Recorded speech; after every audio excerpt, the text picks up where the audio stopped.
If you're paying to rent an office or other space for your business, you probably want to get the most out of every square foot you rent. But wait, are you paying rent on more square feet than you actually occupy? If your office is only 500 square feet, why do you pay rent on 590 square feet? Are you being ripped off by a sleazy landlord? Not quite. It's common for landlords to factor in rent for common areas like shared bathrooms, lobbies, storage rooms, kitchen, and hallway, if you and the other tenants also use those spaces in your operations. And the good news is that the rent for these spaces is almost always split evenly between you and the other tenants.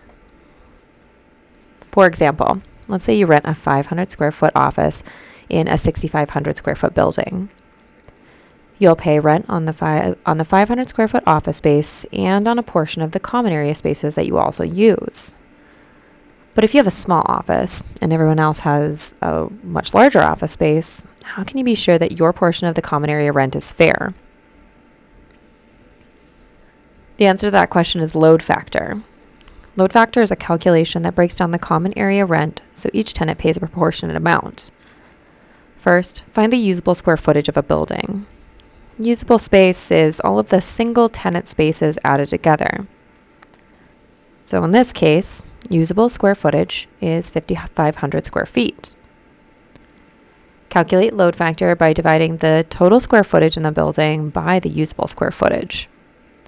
In this example, you would take 6,500 square feet, the total square footage of the building, and divide it by 5,500 square feet, the usable square footage of the building.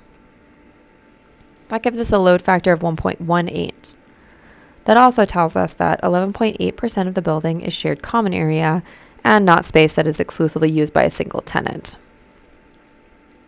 But how can you use a load factor to understand how much rent you pay? Take your rentable space and simply multiply it by the load factor of 1.18. In this case, it would be 500, the size of your office, times 1.18, the load factor, for a total of 590.